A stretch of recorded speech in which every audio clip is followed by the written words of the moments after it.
येतोय आवाज व्यवस्थित?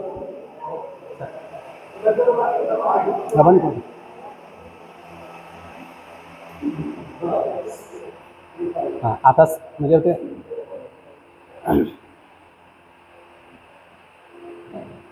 जय योगेश्वर. भगवद्गीता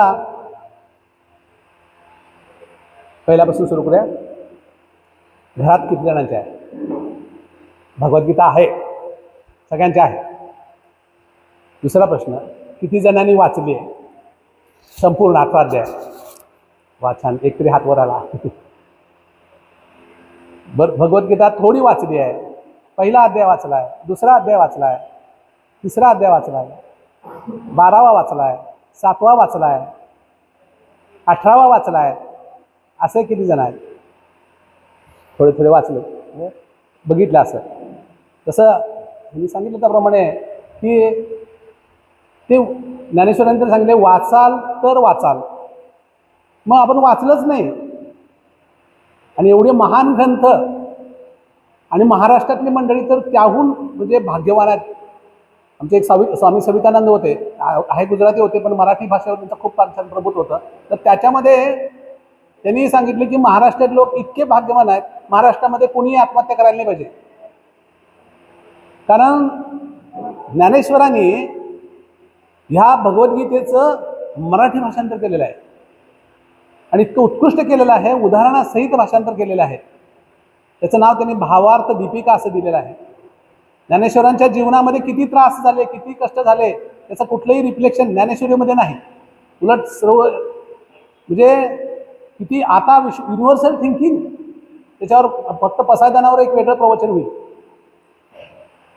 किती ओम नमोजी अध्यापासून मोह काय आहे हा सगळा विषय ज्ञानेश्वरांनी खूप छान या ठिकाणी घेतला. आणि तो भगवद्गीतेचं हे असल्यामुळं महाराष्ट्रातल्या लोकांनी जर मराठीमध्ये आपल्याला जर वाचायला मिळाली, वाचली, तर आपण जीवनामध्ये कुठल्याच गोष्टीसाठी, कुठल्याच कामासाठी कधीच कितीही अडचण होते, किती बाके प्रसंग होते, कधीच नैराश्य आपल्याला येणार नाही.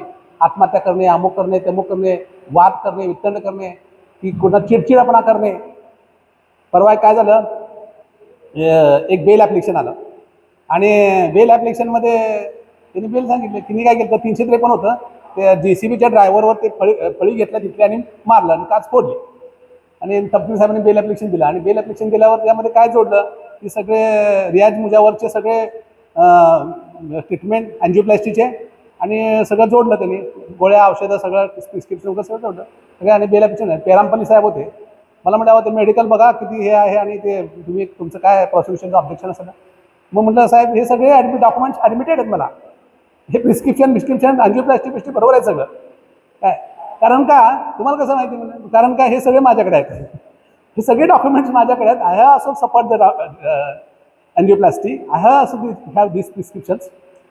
आणि मग सर मी आपल्यासमोर इतकं काम करतो शांतपणे, मी काय कुठला हे घेऊन फेकून मारलं का आपल्याकडं? म्हणून त्यांनी जे फेकून मारतोय, राग येतोय, चिडचिडापणा होतोय, ते काय कुठलं ऑपरेशन झालं आणि हे झालं म्हणून भगवद्गीता आपल्याला ते शिकवते. सुरुवात संबंध धर्म, जसं त्यांनी सांगितलं, धर्मक्षेत्रे कुरुक्षेत्रे समवेता युत्सभा मामका पांडवश्चैव किम कुर्वत संजया.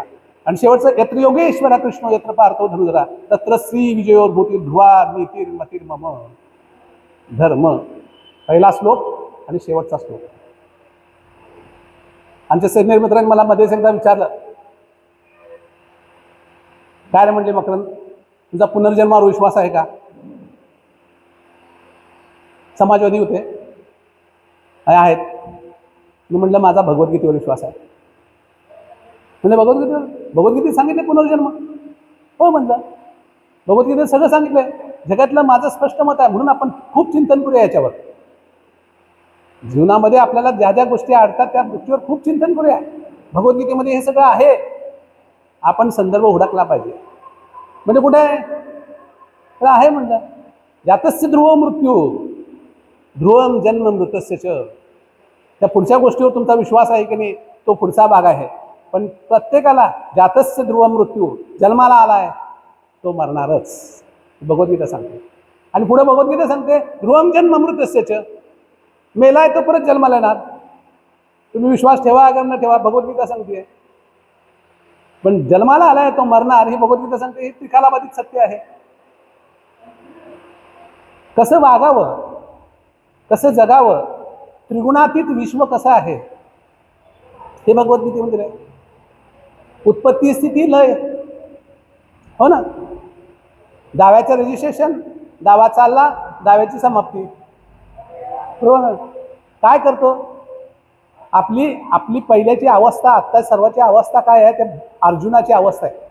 पहिल्या अध्यायामध्ये अर्जुनाची अवस्था आहे ना, ती अवस्था आहे. अरे कशाला मारायचं, मी मारणार, इतके लोक मरणार, भीम मरणार, भीष्म मरणार, दुर्योधन मरणार, अमुक तमुक माझे काका आजोबा अमुक तमुक सगळे मरणार, आणि याचं हे सगळं म्हणजे अवघड. आणि एवढं जिंकून परत काय एवढी लक्षणे मारल्या, हत्या करायच्या आणि राज्य भोगायचं, हो की नाही. आपल्याला तसंच वाटतं की मी करतो म्हणून होतोय.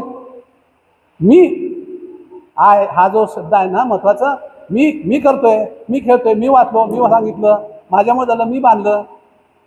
तर परमेश्वराने तिथंच त्याच्या प्रश्नाचं अतिशय छान उत्तर दिलं. आणि दुसऱ्या अध्यायापासून भगवद्गीतेच्या खऱ्या उत्तराला आणि खऱ्या भगवद्गीतेला सुरुवात झाली. अशोच्यानंद शोच संप्रज्ञावादास्य भूषसे. पहिला सांगून टाकलं, हे डोक्यातनं काढून टाक, हे डोक्यातनं काढून टाक. मी करतोय, मी बाण मारतोय म्हणून तो समोरचा मरतोय, हे पहिला डोक्यातनं काढून टाक. तिथं मेंदू काढला तरी जिवंत आहे, हात काढला तरी जिवंत आहे, पाय तोडला तरी जिवंत आहे. मग केव्हा मरतोय, तू मारलास म्हणून मरतोय, हे डोक्यातनं त्याला काढतात. तू फक्त कर्तव्य करायचं आहे. आज तुझं, आज माझ्याकडे केस आली, what is my duty, what is the fundamental rights, हे आपण बघणार. भगवंताने काय सांगितले, कर्तव्य. तुझं कर्तव्य आज काय करायचं आहे. आपण हे बघितलं की नाही की परीक्षेचे फॉर्म आपण बऱ्याच वेळा भरलेत, ॲप्लिकेशन फॉर्म भरलेत शाळा कॉलेजेसमध्ये. कॉलेज फॉर्म जे असतो तो फॉर्म असा पहिल्यांदा आपल्याला वाचला तसाच वाचला तर काही समजत नाही. ते आपला कायमचा पत्ता, आत्ताचा पत्ता, मूळ गावचा पत्ता, आणि हे आपलं नाव, वडिलांचं आजोबांचं नाव, अमुक तमुक काय असेल ते, शिक्षण, हे शिक्षण, असं कशासाठी पाहिजे सगळं, काही कळत नाही. त्या फॉर्माचा अर्थ लवकर समजत नाही. पण ज्यावेळी आपण त्यामध्ये उदाहरण घालू, आपला सगळा डाटा भरायला सुरू करू, त्यावेळी त्या सगळ्या फॉर्मचा अर्थ कळतो की हे असं का आहे. तसं भगवद्गीता आहे. तुम्ही तुमची केस त्यामध्ये घालाल आणि प्रश्न विचारणार भगवद्गीतेला की बाबा आत्ता ह्या प्रसंगाचं उत्तर काय. भगवद्गीता निश्चित तुम्हाला त्यामध्ये उत्तर देईल. खूप सांगितलं भगवद्गीतेमध्ये, जगायचं कसं, वागायचं कसं, राहायचं कसं, बोलायचं कसं. ही सगळी धर्म आहेत, हे सगळे धर्म आहेत, ही सगळी कर्तव्य आहेत.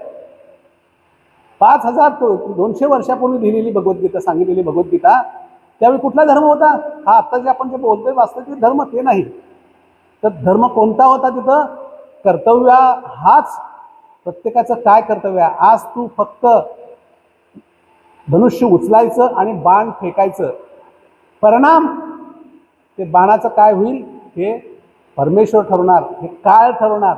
तो मरणार की जिवंत राहणार हे तर आहे. पण बाण फेकायचं काम तुझं. आज कर्तव्य काय, आपल्यासमोर न्याय मागासाठी आलेला व्यक्ती आहे, आपल्यासमोर एक प्रसंग आहे, आपल्यासमोर ह्या कर्तव्याची आज खऱ्या अर्थानं काम करण्याची एक संधी आपल्याला आल्यानंतर आपण त्या ठिकाणी अंतर्मुख होऊन मग कशा पद्धतीने करायचं.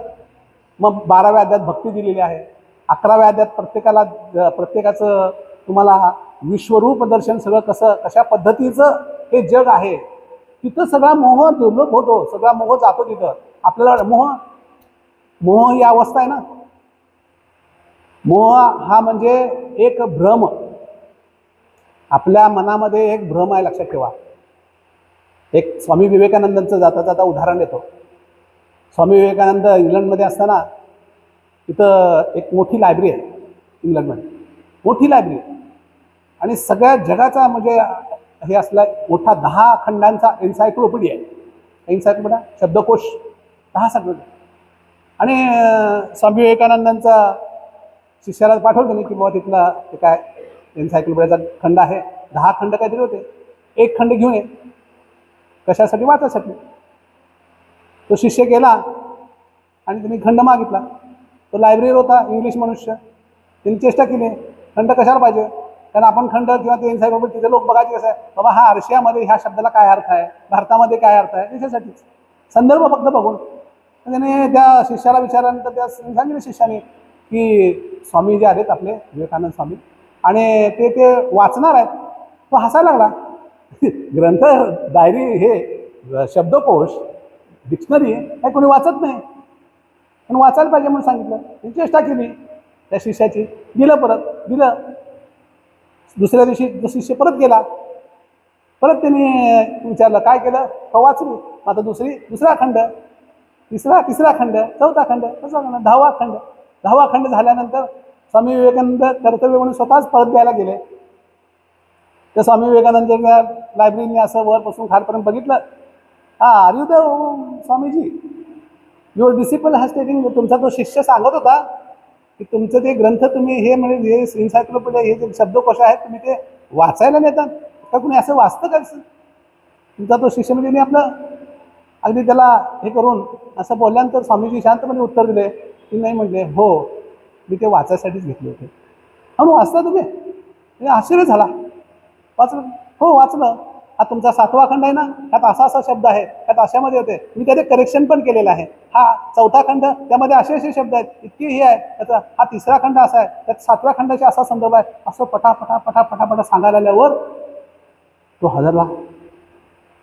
तो म्हटला स्वामीजी, यू हिप्नोटायझड मी, तुम्ही मला मोहित केले. स्वामीजींनी शांत म्हणून उत्तर दिलं, no no no, I never hypnotize you, you already hypnotized. That such type of thing cannot be happen. हा तुमचा मोह आहे, हा तुमचा भ्रम आहे की अशी गोष्ट घडू शकत नाही. पण भारतीय शास्त्र आहे, भारतीय जे काय धर्म आहे, भारतीय ज्यामध्ये जे योग पद्धती आहे, भारतीय ज्यामध्ये जे साधना आहे, भारतीय ज्यामध्ये स्वामीचं जे कर्तव्य आहे, त्याच्यामध्ये जो हे आहे, त्यामध्ये ह्या सगळ्या गोष्टी घडू शकतात. कायम ध्यान, कायम साधना, कायम अंतर्मुख होणं, ही जी त्यावेळी होती. म्हणून हा भ्रम, मोह, भ्रमितता ही काढून टाकायचं काम. आपण एका भ्रमात असतो की असं होणार. सगळ्याची तयारी पाहिजे. कर्मण्येवाधिकार असते मा फलेषु कदाचन. हे कधी असं कसं असतं माहिती काय, की आपण एक अर्थ घेतला की तो तसाच अर्थ काढतो. कोणीतरी सांगितला तो तसाच अर्थ होतो. म्हणून लहान सरांनी सांगितलं, लहान मुलांना शिकवताना बाबांनो योग्य शिकवा. एकदा का 5 ते 10 वर्ष, 5 ते 15 वर्ष त्या मुलांना जे तुम्ही शिक्षण द्याल, आयुष्यभर त्याच्या मनातलं ते जात नाही लवकर. अकबर महान आहे, अमुक हे आहे, तैमुक ते आहे, हे जे गोळं काय आजही तसंच आहे. कारण का, ते आपल्या बालमनावर कोरलेलं म्हणतो की आपण, तशा प्रकारचं आहे. आज बालमनाला काय शिकवायचं आपण? कर्मण्येवाधिकार असते मा फलेषु कदाचन. मग काय कर्म करायचं आहे, त्याचं फल येणार. आपण विचारत आहे, आमच्याकडे DU मुला म्हणून न्यायाधीश होते, त्यांनी म्हटलं पगार घ्यायचे नाही का महिन्याला आम्ही? तसं नाही आहे. कर्मण्येवाधिकार असते मा फलेषु. आता कसं आपण एक अर्थ काढत असतो, व्हाईस वर्सा असतो, रिसिप्रोकल आहे अर्थ. त्वमेव माता पिता त्वमेव, त्वमेव बंधू सखा त्वमेव, त्वमेव विद्या त्वमेव माता पिता त्वमेव, त्वमेव बंधू सखा त्वमेव. तूच माता, तूच पिता, तूच गुरु, तूच हे, असं म्हणत असताना काय करायचं, म्हणजे हा परमेश्वर जो आहे आपल्या समोर जी मूर्ती आहे, त्याला म्हणतो मी तू माता आहेस, तू पिता आहेस, बरोबर, असे आपण अर्थ काढतो. तसं सांगतो, रिसिप्रोकल घ्या. त्वमेव माता, मग आता घरी यायचं, आईकडे बघायचं. त्वमेव माता म्हणजे तिथं काय झालं, त्या गुरुला माता म्हणतं आणि इकडे आईला राम म्हणतं. आईमध्ये ते जे तत्व आहे ते बघा, आईलाच देवत्व द्या. म्हणजे मग आपण काय करणार, त्वमेव माता ते दिवशी मातेमध्येच हे गुण सगळे आहे, पित्यामध्येच ते गुण आहे, आपल्या गुरुमध्ये तेच गुण आहे, बंधूमध्ये तेच गुण आहे. हे जर गुण म्हटलं तर परमेश्वराची सगळे स्वरूप आपल्या घरामध्ये दिसायला लागते. हे आपण अर्थ, यदा यदा हि धर्मस्य ग्लानिर्भवति भारत अभ्युत्थानम धर्मस्य तदात्मानं सृजाम्यहम्. है ना, आपण काय अर्थ काढला त्याचा? चांगला अर्थ काढलाय. सगळ्या गीतेमध्ये सगळीकडे तसाच अर्थ आहे की बाबा असं आहे. आणि परमेश्वर जेव्हा जेव्हा धर्माला ग्लानी येईल, अमोक होईल, तेव्हा परमेश्वर अवतार घेईल. आणि हे खरं आहे, सगळं बरोबर आहे. पण एक आपण अर्थ काढून असं तर कुणी आपली चेष्टा करू नये. आपल्या धर्माची, आपल्या परंपरेची, आपल्या रूढीची, आपल्या संस्कृतीची जर कोणी चेष्टा करू नये असं वाटत असेल तर पहिल्यांदा आपल्याला काय केलं पाहिजे, आपण सुचिरभूत झालं पाहिजे, आपण त्याचा खरा अर्थ शोधलं पाहिजे, आपण त्या खऱ्या शब्दावर त्याच्यामध्ये आपण म्हणतो क्रिटिसिझम केलं पाहिजे, चिकित्सा केली पाहिजे. प्रत्येक गोष्टीची, शब्दाची चिकित्सा ही अत्यंत आवश्यक आहे. करा, क्रिटिसिझम करा, काही प्रश्न नाही, आपल्याकडे ही बंदी नाही. कुठल्याही धर्मग्रंथात आपल्या हातात घ्या आणि तुम्हाला हवे त्या पद्धतीने त्याच्यावर चिकित्सा करा, हवे त्या पद्धतीनं संशोधन करा. ही भारतीय संस्कृतीची एक सुंदर गोष्ट आहे की त्याचे आपण कुठलाही धर्मग्रंथ घ्या, आपल्याला म्हणा नाही नाही नाही ह्याच्यामध्ये तू नवीन काय सांगायचं नाहीस, हे आहे असंच आहे, असं नाही. कारण सृष्टीच्या निर्मात्यानेच आपल्याला पहिला प्रश्न विचारला को हम, तिथून सुरुवात आहे. आपल्याकडे प्रश्नाने सुरुवात आहे. प्रत्येक धर्मग्रंथाची सुरुवात प्रश्नानेच आहे. ह्या धर्मग्रंथाची सुद्धा सर्व प्रश्नाने सुरुवात. कारण का, प्रश्न विचारल्याशिवाय उत्तर कसं येणार. आज आपण भाग्यवान आहे की कोणीतरी प्रश्न विचारला आणि म्हणून आपल्याला भगवद्गीता वाचायला मिळाली, है की नाही. असे बरेच, म्हणून ही चिकित्सा आपण सोडायची नाही. आणि म्हणून ज्यावेळी चिकित्सा झाली, ज्यावेळी यामध्ये चिकित्सा झाली, त्यावेळी त्या संशोधनाने, मग ते न्यायाधीश मंडळ असू दे, आणखी कोणी मंडळ असू दे, कुठल्याही व्यक्तीने जेव्हा चिकित्सा झाली तेव्हा त्याचं खरं स्वरूप आपल्यासमोर आलेलं आहे. करू दे, कितीही क्रिटिसिझम करा, त्याचं खरं स्वरूप आपल्याकडे आलेलं आहे. आणि मग ह्या खऱ्या स्वरूपाचं जे काही सुप्रीम कोर्टने याच्यामध्ये रंगनाथ मिश्राच्या केसमध्ये वरचे युनियन ऑफ इंडियामध्ये फंडामेंटल ड्युटीज, म्हणजे मी आता आपल्याला सांगितलं की ह्या फंडामेंटल ड्युटीज म्हणून ज्या त्या ठिकाणी दिलेल्या आहेत, त्या भगवद्गीतेमध्ये या आधीच किती वर्षापूर्वी सांगून ठेवलेले की काय फंडामेंटल ड्युटीज आहेत, कर्तव्य काय आहेत. आपण काय करतो, कुठल्याही धर्मग्रंथाचा, मंत्राचा, तंत्राचा मंत्र म्हटलं की नाही आपल्याला आठवतं की बळीने फक्त म्हणायची गोष्ट आहे की नाही, की बाबा हा मंत्र आहे, फक्त तुम्हीच म्हणा काय बाबा ह्या असं काय या ठिकाणी आता तुम्ही भटजीने सांगितलं बाबा असं असं आहे, आणि मग ते मग आपण भटजीने म्हणत होते ते गंगेचे मुनेचे व गोदावरी सरस्वतीमध्ये सिंधू कावेरी असं पण म्हणतं. भटजी काहीतरी पण पडतं. आपण विचारत नाही कधी अर्थ, विचारत तर सांगतील म्हणा, असं नाही की कारण वाडीला सगळ्या गोष्टी विचारल्यावर ते मराठीत तुमचा अर्थ सांगतात. मग काय आहे हे विचारा तुम्ही, सांगतील ते. संस्कृतमध्ये आहे म्हणून विचारायचं नाही असं काही नाही, किंवा अर्थ काढायचं नसते म्हणून हे संस्कृतमध्ये आहे. आज आपल्याला तुम्हाला इंग्लिशमध्ये पाहिजे ना, ठीक आहे इंग्लिशमध्ये घ्या, पण अडचण काय ते जसं सतीश म्हणून सांगितल्याप्रमाणे इंग्लिशच्या जे ट्रान्सलेशन त्यांनी केलेलं आहे ते मॅक्स मुलर किंवा तो रॉबर्ट कोण आहे तो सुरुवातीचा त्यांनी ह्या लोकांनी केले, जर्मन केले, त्यांनी त्यांच्या पद्धतीने केले. They are came here to rule over us, बरोबर आहे. म्हणून ते असा भाषांतर करतील का. हा सेक्युलर शब्द असू दे किंवा ते अर्थ काढत असताना आपण निधर्मी असा काढण्यापेक्षा सर्वधर्म समभाव असा जर त्याचा जर अर्थ निघत असेल तर आपला धर्मग्रंथ तेच सांगतो, सर्वांना समान संधी द्या, सर्व धर्म समान माना. कारण आपल्याकडे येते ना, आकाशात पतितम तोयम यथा गच्छति सागरम सर्वदेव नमस्कारा केशवम प्रति गच्छति, आहे की नाही. ही संस्कृती आहे आपली. कुणालाही नमस्कार करा, कसंही करा. जसं आकाशातनं पाणी पडतं पृथ्वीवर कुठेही पडते, ते शेवटी सागराला जसं जाऊन मिळतं, तसं कुठल्याही देवाला प्रसन्न करा, कसंही करा, कसेही अभ्यास करा, कसंही तुम्ही कशाही पद्धती करा, ते एका परमपिता परमेश्वराला जाऊन मिळतं, हो की नाही. एको ब्रह्मा द्वितीयो नास्ति, बरोबर ना. एकच परमेश्वर आहे, एकच ब्रह्म आहे, ब्रह्म सत्य तेच आहे. एक हे आपल्या संस्कृताचे ब्रीदवाक्य आहेत, हे वेदांचे तत्व आहेत. ही आपण बघितलंच नाही, याची पार्श्वभूमी वेद आहे. भगवद्गीतेची पार्श्वभूमी वेद आहे, हो की नाही. पण त्याच्यामध्ये कसं असतं, परत त्यात स्खलन आहे ना, परत चर्चा आहे की हो, चर्चा थांबवायची नाही, चर्चा आहे की एको ब्रह्मा द्वितीय नास्ति पण एको हम बहुश्यामा, बरोबर की नाही. हा कोण आहे, हा भाऊ आहे, हा कोण आहे, काका आहे, हा कोण आहे, मामा आहे, आई आहे, वडील आहे, अमुक आहे, तमुक आहे.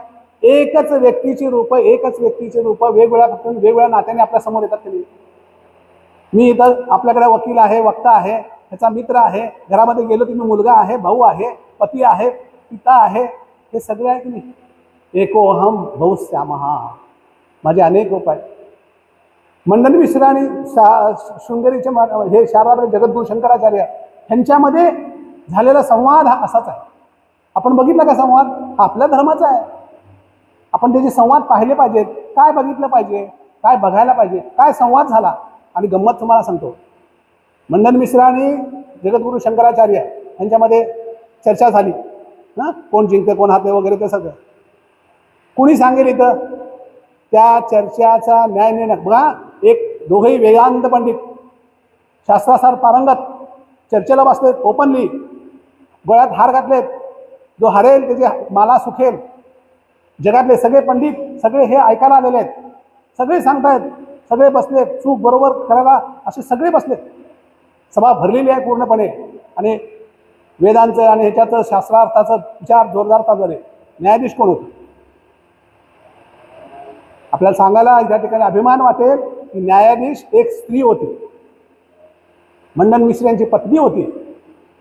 ह्या वेदांत पंडितांचं चर्चेचा निर्णय करण्यासाठी कोण 2500 वर्षापूर्वी कुणाला नेमलं होतं? एका स्त्रीला नेमलं होतं. मग आम्ही स्त्रीला कधी अपमान केला? काहीही मिसलीड करून पुढे सांगितलं जातं, त्याच्यामध्ये तो भाग आलेला आहे. पण आपण आपल्या संस्कृतीचा अभ्यास करत नाही आहे. आपण आपल्या संस्कृतीला जास्त त्याच्यामध्ये मनापूर्वक त्याच्यामध्ये जे घुसून काय चर्चा आहे, काय नेमकं आहे, किती वर्षाची संस्कृती आहे. एक युग 4,32,000 वर्षाचं. सहज आमच्या होळी उत्सवाला मी परवा मुलाला सांगितलं, अरे बाबा हे सण कधीपासून सुरू झाला माहिती आहे का तुम्हाला? 18 लाख वर्षापूर्वी हा सण सुरू झाला होळी. अजूनही चालू आहे. मग हे सगळा विषय करत असताना हे सगळे आम्हाला सनातन वर्षांनी इतकी वर्षांनी पूर्णपणे शिकवलं, सांगितलं, ऋषीमुनींनी सांगितलं, मोठमोठ्या पंडितांनी सांगितलं, वेदोक्तांनी सांगितलं, शास्त्रार्थांनी सांगितलं, मुनींनी सांगितलं. ह्या सगळ्यांनी सगळ्या परंपराप्रमाणे आपल्याला स्मृतीचं आपण हे घेतोय. मग हे जे शिक्षण आहे ह्याबाबत सुप्रीम कोर्टाने काय सांगितलं? Education is not confined only to the time spend in the school and colleges.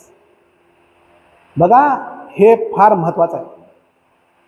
शाळेमध्ये व्यतीत करणारा जीवन आणि त्यातला कालावधी म्हणजेच एज्युकेशन आहे का? म्हणजे शिक्षण आहे का? तर नाही असं उत्तर देत आहे सुप्रीम कोर्ट.